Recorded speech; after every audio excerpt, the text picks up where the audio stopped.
भवाटवी को। भवाटवी की कथा कौन कौन सुना है? नहीं सुने होंगे? चलिए मैं सुनाता हूं।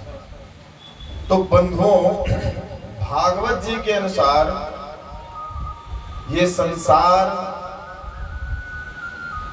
भी एक भवाटवी है। ये जो संसार है ना, ये भी एक भवाटवी है। भव का मतलब होता है संसार और अटवी का मतलब होता है जंगल। जैसे कि शिव तांडव गाते हैं, उसमें आता है जटाटवी गलज्ज्वल प्रवाह पावित स्थले गले वलभ्यलंबितम भुजंग तुंग मालिका। तो जटाटवी, अटवी का मतलब भोले बाबा का जो जटा है, तो जटा किस तरीके का है? जंगल के समान है। तो ये संसार भी एक जंगल है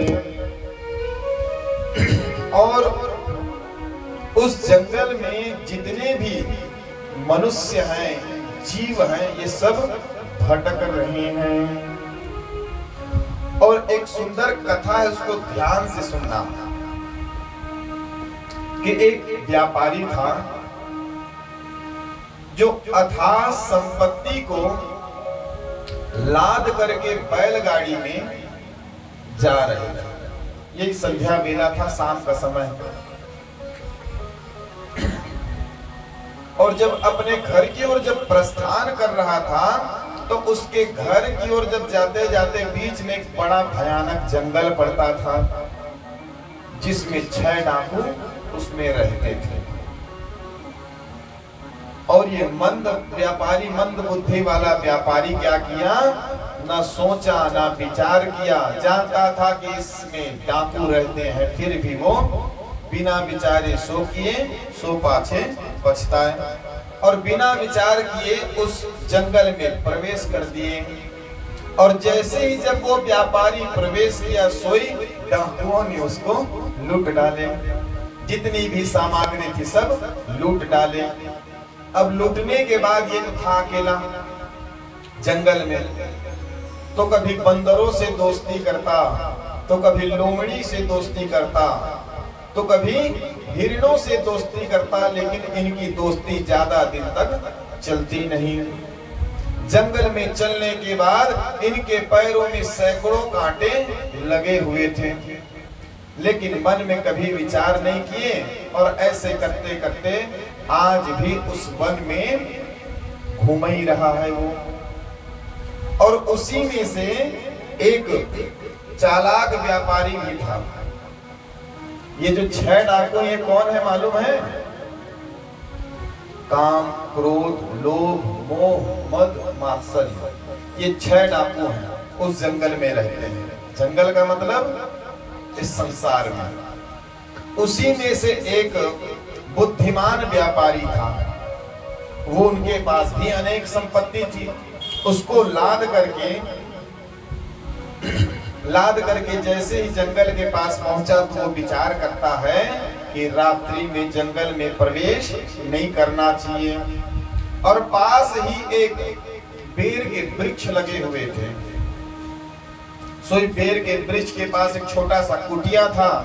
सोई वहां पास गया, दरवाजा खटखटवाए तो एक महिला निकलती है। स्त्री निकलने के बाद बोलते हैं कि भैया, जैसे देखे तो स्त्री विचार करती है कि इनके पति के कोई मित्र होंगे। घर में बुला लिए। बुलाने के बाद चाय नाश्ता हुआ। संध्या बेला था, शाम का समय।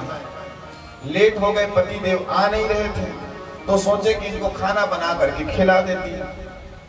सोई खाना बना करके खिला दिए। जैसे ही 8 बजा, सोई उनके पति देव आए। अब पति देव आते हैं, अब देखते हैं कि खाना खा रहे हैं, तो पति देव विचार करता है कि मेरी पत्नी की कोई रिलेशन वाले होंगे, उनके परिवार वाले होंगे। तो रात्रि में अपने पत्नी को कुछ बोला नहीं और जा करके मस्त व्यापारी खा पी करके चक सो गया। जैसे प्रातः काल हुआ, सोई अपने बैलों को चारा दिए। चारा देने के बाद जा रहे थे, उसी समय अपने पत्नी से वो व्यक्ति पूछता है कि देवी ये कौन है? तो उसकी पत्नी कहती है आपके मित्र। कहे मेरे मित्र? मेरे मित्र तो हैं ही नहीं। अरे मैं सोचा कि आपके कोई रिलेशन वाले होंगे, आपके परिवार वाले होंगे। तो उसकी पत्नी कहती है कि आपके परिवार वाले होंगे। मैं कहेंगे मैं अपना खाना पीना चाय पानी नाश्ता करवाई। तो कहे चलो जाकर के पूछते हैं। तो जा करके वो व्यापारी से कहते हैं कि भैया क्षण भर के लिए रुक जाओ, कृपा करके मुझे ये बता दो कि आप कौन हो। तो वो व्यापारी कहता है कि मुझे नहीं जानते। तो लोग कहते हैं कि हम तो नहीं जानते, बता ही दो। तो वो व्यापारी कहता है कि अस्माकं बदरी चक्रे युष्माकं बदरी गृहे बादरायण संबंधात् यूयं यूयं वयं वयः। कहे कि अस्माकं बदरी चक्रे, कि मेरा जो बैलगाड़ी जो है उसका चक्का पेड़ का है, और युष्माकं बदरी गृहे, और आपके घर में भी पेड़ के वृक्ष लगे हुए हैं, और बादरायण संबंधात् यूयं यूयं वयं वयः, कि इस पेड़ के संबंध से मैं यहाँ आया था। तुम हो, मैं हूँ। राम राम बाय बाय टाटा करते हुए सुबह अपने माल को संपत्ति को लेकर के जंगल में प्रवेश करके पार हो गए। समझ में आया कथा? नहीं आया, अभी नहीं आया, क्योंकि केवल कथा तो समझ में आ गया, लेकिन इसका दृष्टांत क्या है, सार क्या है, ये जब तक मैं नहीं बताऊंगा तब तक समझ में नहीं आएगा। इस कथा का सारांश ये है भवाटवी का, कि एक व्यापारी वो पेड़ के संबंध बता करके अपने जान की और माल की दोनों रक्षा किए। तो क्या इस संसार में रहते हैं हम लोग, तो क्या भगवान से संबंध बना करके, क्योंकि जब तक कि हम भगवान से संबंध बनाएंगे नहीं, तब तक के मृत्यु रूपी द्वार को पार करना बहुत कठिन है। मोक्ष रूपी द्वार को पाना बहुत कठिन है।